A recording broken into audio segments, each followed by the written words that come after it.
ఈ ఎయిర్పోర్ట్ కట్టడానికి గవర్నమెంట్ ఒక్క పైసా కూడా ఇవ్వలేదు, అసలు ఇవ్వదు కూడా. జిఎంఆర్ కంపెనీ తన సొంత డబ్బులు లేదా బ్యాంక్ లోన్లు తీసుకొచ్చి 4,700 కోట్లు పెట్టి ఎయిర్పోర్ట్ కట్టింది. జిఎంఆర్ కంపెనీకి ఏంటి అంత సరదా? ఇక్కడే అసలు లాజిక్ ఉంది. గురుగారు, ఈ మధ్యకాలంలో వైజాగ్ లో ఓపెన్ అయిన భోగాపురం ఎయిర్పోర్ట్ గురించి చాలా వీడియోలు చూసాను. అంటే నాకు కొన్ని విషయాల మీద డౌట్ వచ్చి కొంచెం రీసెర్చ్ చేశా. అసలు ఎవరో చెప్పలేని, చాలా మందికి తెలియని కొన్ని విషయాలు నేను విన్నాను. అందులో ఈ 303 రూపాయలనే ఈ అమౌంట్ చాలా ముఖ్యమైన విషయం. వీడియో మొత్తం చూడండి గురుగారు, మీకే అర్థమవుతుంది ఏంటనేది. ముందు గవర్నమెంట్ ఏం చేసిందో చూద్దాం. భోగాపురంలో 2200 ఎకరాల భూమిని రైతుల దగ్గర నుంచి గవర్నమెంట్ తీసుకుంది డబ్బులు ఇచ్చి. పైగా అక్కడ ఉన్న భోగాపురం విలేజ్ ని ఖాళీ చేయించి వాళ్ళకి వేరే చోట ఇల్లు కట్టించి అన్ని సదుపాయాలు ఇచ్చి పునరావాసం కల్పించారు. ఎయిర్పోర్ట్ కట్టడానికి కావాల్సిన మొత్తం అన్ని అనుమతులు, ఇంకా చుట్టుపక్కల అన్ని రకాల రోడ్లు మొత్తం గవర్నమెంట్ చూసుకుంది. ఇక్కడ వరకు ఆయనకు వచ్చేంత ఆ టైంలో ఉన్న ఆంధ్రప్రదేశ్ గవర్నమెంట్ వచ్చి పెట్టింది. ఇక్కడ నుంచే అసలు కథ ఉంది గురువు గారు. తర్వాత జిఎంఆర్ కంపెనీ ఎలా ఎంటర్ అయిందంటే, ప్రతి పాసెంజర్ కి నేను 303 రూపాయలు ఇస్తానని చెప్పి జిఎంఆర్ కంపెనీ బిడ్డింగ్ లో పెట్టింది. 303 రూపాయలు అనేది మిగిలిన కంపెనీల కన్నా చాలా ఎక్కువ అవడం వల్ల ఈ ప్రాజెక్ట్ జిఎంఆర్ కంపెనీకి వచ్చింది. పబ్లిక్ ప్రైవేట్ పార్ట్నర్షిప్ అంటే పీపీపీ మోడల్ లో ప్రాజెక్ట్ కాబట్టి గవర్నమెంట్ ఏమి అమౌంట్ పెట్టదు. కాబట్టి జిఎంఆర్ కంపెనీ తన సొంత డబ్బులు లేదా కొంత లోన్లు తీసుకొచ్చి 4,700 కోట్లు పెట్టి ఎయిర్పోర్ట్ నిర్మాణం చేసింది. జిఎంఆర్ కంపెనీకి ఏంటి లాభం? ఇక్కడే అసలు విషయం ఉందండి. 40 సంవత్సరాల పాటు జిఎంఆర్ కంపెనీ ఈ ఎయిర్పోర్ట్ ను ఆపరేట్ చేసి మెయింటైన్ చేస్తుంది. ఇక్కడ ఎయిర్పోర్ట్ కు వచ్చిన ఆదాయం పార్కింగ్ కాడి నుంచి ఫుడ్ వరకు మొత్తం 40 సంవత్సరాల పాటు జిఎంఆర్ కంపెనీకి వెళ్తుంది. ఇక్కడ మీకు ఇంకో డౌట్ రావచ్చు, భోగాపురంలో ఫ్లైట్ ఎక్కితే టికెట్ కొంటాం కదా, డబ్బులు ఎవరికి వెళ్తాయని. ఆ డబ్బులు ఎయిర్పోర్ట్ కి సంబంధం ఉండదు. నువ్వు ఏ ఫ్లైట్ కంపెనీ ఎక్కుతావో ఆ కంపెనీకి వెళ్ళిపోతాయి. ఫ్లైట్స్ అయితే ఎయిర్పోర్ట్ ను వాడుకుంటున్నాయో వాళ్ళే జిఎంఆర్ కంపెనీకి డబ్బులు ఇస్తారు. ఆదాయం మొత్తం జిఎంఆర్ కంపెనీకి వెళ్ళిపోతే మన ఏపీ గవర్నమెంట్ కి ఏంటి లాభం? ఇక్కడే లాజిక్ ఉంది గురువు గారు. గవర్నమెంట్ అయితే ముందుగా పెట్టుబడి పెట్టాల్సిన అవసరం లేదు ఎయిర్పోర్ట్ కట్టడానికి. పైగా ఎయిర్పోర్ట్ మొదలైన 10వ సంవత్సరం నుంచి ఇంతమంది పాసెంజర్లు ఎయిర్పోర్ట్ ని విజిట్ చేస్తారో ఒక్కో పాసెంజర్ కి 303 రూపాయలు చొప్పున జిఎంఆర్ కంపెనీ మన గవర్నమెంట్ కి ప్రతి సంవత్సరం పే చేస్తుంది. అంటే సంవత్సరానికి 10 లక్షల మంది ఈ భోగాపురం ఎయిర్పోర్ట్ ని విజిట్ చేశారనుకో, మొత్తం 30 కోట్లు జిఎంఆర్ కంపెనీ మన గవర్నమెంట్ కి ఇవ్వాల్సి ఉంటుంది. ప్రతి పాసెంజర్ కి 303 రూపాయలు అనే ఈ అమౌంట్ ఎక్కువ పెట్టడం వల్ల ఈ ప్రాజెక్ట్ జిఎంఆర్ కి వచ్చింది బిడ్డింగ్ లో. చాలా మంది ఇంకో డౌట్ వచ్చి ఉంటుంది, ఆల్రెడీ వైజాగ్ లో ఒక ఎయిర్పోర్ట్ ఉంది కదా, ఇంకోటి ఎందుకు కట్టారు? ఇప్పుడున్న ఎయిర్పోర్ట్ ఇండియన్ నేవీకి సంబంధించింది. అన్ని ఇప్పుడు వరకు సివిల్ ఎయిర్పోర్ట్ కింద వాడుకున్నారు.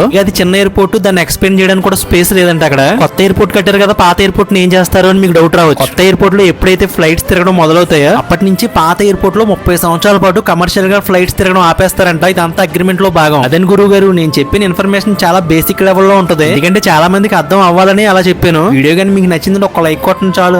ఉంటానండి మరి.